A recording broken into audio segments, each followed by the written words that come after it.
Black Coffee, a novel adapted by Charles Osborne from the play by Agatha Christie. Read by John Moffat. Hercule Poirot sat at breakfast in his small but agreeably cosy flat in Whitehall Mansions. He had enjoyed his brioche and his cup of hot chocolate. Unusually, for he was a creature of habit and rarely varied his breakfast routine, he had asked his valet George to make him a second cup of chocolate. While awaiting it, he glanced again at the morning's post which lay on his breakfast table. Meticulously tidy as always, he had placed the discarded envelopes in one neat pile. They'd been opened very carefully with the paper knife in the form of a miniature sword which his old friend Hastings had given him for a birthday many years ago. A second pile contained those communications he found of no interest, circulars mostly, which in a moment he would ask George to dispose of. The third pile consisted of those letters which would require an answer of some kind, or at least an acknowledgement. These would be dealt with after breakfast, and in any case not before 10 o'clock. Poirot thought it not quite professional to begin a routine working day before 10. When he was on a case, well, of course, that was different. He remembered that once he and Hastings had set out well before dawn in order to... But no, Poirot did not want his thoughts to dwell on the past, the happy past.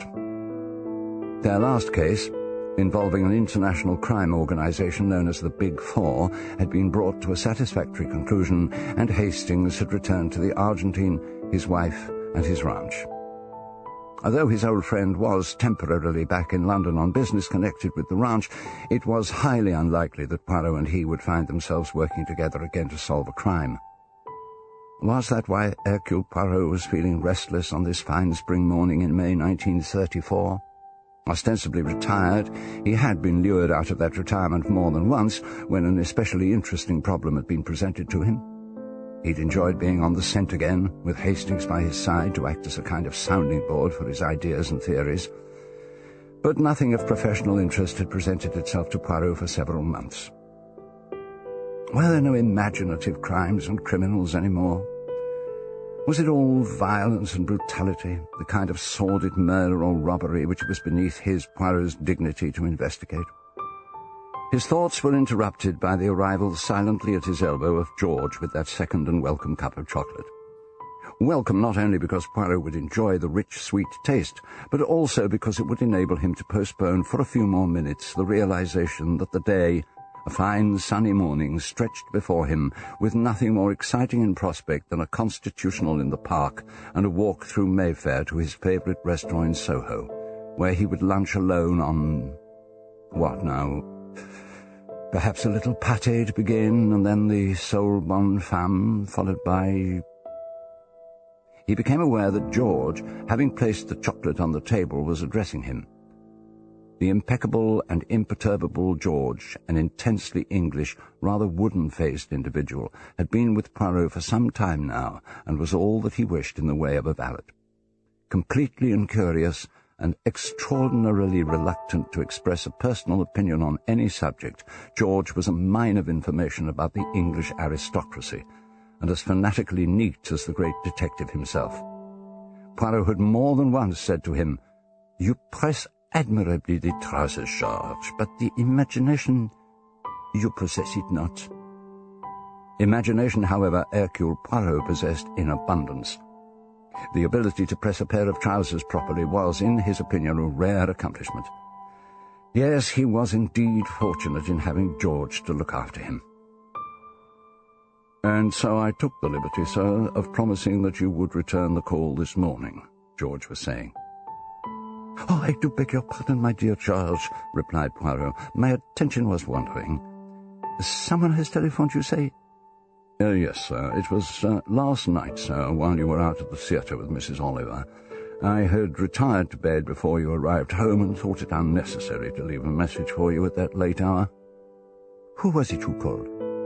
"The gentleman said he was Sir Claud Amory, sir. He left his telephone number, which would appear to be somewhere in Surrey. The matter, he said, was a somewhat delicate one, and when you rang you were not to give your name to anyone else, but were to insist on speaking to Sir Claud himself." "Thank you, George." "Leave the telephone number on my desk," said Poirot. "I shall ring Sir Claude after I have perused this morning's Times. It is still a trifle early in the morning for telephoning, even on somewhat delicate matters." George bowed and departed, while Poirot slowly finished his cup of chocolate and then repaired to the balcony with that morning's newspaper. A few minutes later, the Times had been laid aside. The international news was, as usual, depressing. That terrible Hitler had turned the German courts into branches of the Nazi Party. The fascists had seized power in Bulgaria, and worst of all, in Poirot's own country, Belgium, 42 miners were feared dead after an explosion at a mine near Mons. The home news was little better. Despite the misgivings of officials, women competitors at Wimbledon were to be allowed to wear shorts this summer. Nor was there much comfort in the obituaries, for people Poirot's age and younger seemed intent on dying. His newspaper abandoned, Poirot lay back in his comfortable wicker chair, his feet on a small stool. Sir Claud Amory, he thought to himself. The name struck a chord, surely. He'd heard it somewhere. Yes, this Sir Claude was well known in some sphere or other, but what was it? Was he a politician? A barrister? A retired civil servant? Sir Claud Amory. Amory. The balcony faced the morning sun, and Poirot found it warm enough to bask in for a moment or two. Soon it would become too warm for him, for he was no sun-worshipper. "When the sun drives me inside," he mused, "then I will exert myself and consult the who's who. If this Sir Claude is a person of some distinction, he will surely be included in that so admirable volume. If he is not—" The little detective gave an expressive shrug of his shoulders. An inveterate snob, he was already predisposed in Sir Claude's favour by virtue of his title. If he were to be found in Who's Who, a volume in which the details of Poirot's own career could also be discovered, then perhaps this Sir Claude was someone with a valid claim on his, Hercule Poirot's, time and attention. A quickening of curiosity and a sudden cool breeze combined to send Poirot indoors. Entering his library, he went to a shelf of reference books and took down the thick red volume whose title Who's Who was embossed in gold on its spine. Turning the pages, he came to the entry he sought and read aloud, Amory, Sir Claude Herbert, Night, 1927, born 24th November 1878, married 1907, Helen Graham, deceased 1929, one son, educated Weymouth Grammar School, King's College, London, research physicist, GEC Laboratories, 1905, R.A.E. Farnborough, Radio Department, 1916, Air Ministry Research Establishment, Swanage, 1921, demonstrated a new principle for accelerating particles, the Traveling Wave Linear Accelerator, 1924. Awarded Monroe Medal of Physical Society. Publications, papers in learned journals. Address, Abbots Cleeve near Market Cleeve, Surrey. Telephone, Market Cleeve 314. Club, Athenaeum. Ah, yes, Poirot mused. The famous scientist. He remembered a conversation he had had some months previously with a member of His Majesty's government after Poirot had retrieved some missing documents whose contents could have proved embarrassing to the government. They talked of security, and the politician had admitted that security measures in general were not sufficiently stringent. For instance, he had said, what Sir Claude Amory is working on now is of such fantastic importance in any future war, but he refuses to work under laboratory conditions where he and his invention could be properly guarded. He insists on working alone at his house in the country. No security at all. Frightening. I wonder, Poirot thought to himself as he replaced Who's Who on the bookshelf, I wonder, can Sir Claude want to engage Hercule Poirot to be a tired old watchdog? The inventions of war, these secret weapons, they are not for me. If Sir Claude... The telephone in the next room rang, and Poirot could hear George answering it. A moment later, the valet appeared. "It's Sir Claud Amory again, sir," he said. Poirot went to the phone. "Hello, it is Hercule Poirot who speaks," he announced into the mouthpiece. "Poirot, we've not met, though we have acquaintances in common. My name is Amory, Claud Amory." "I have heard of you, of course, Sir Claude," Poirot responded. "Now look here, Poirot. I've got a devilishly tricky problem on my hands.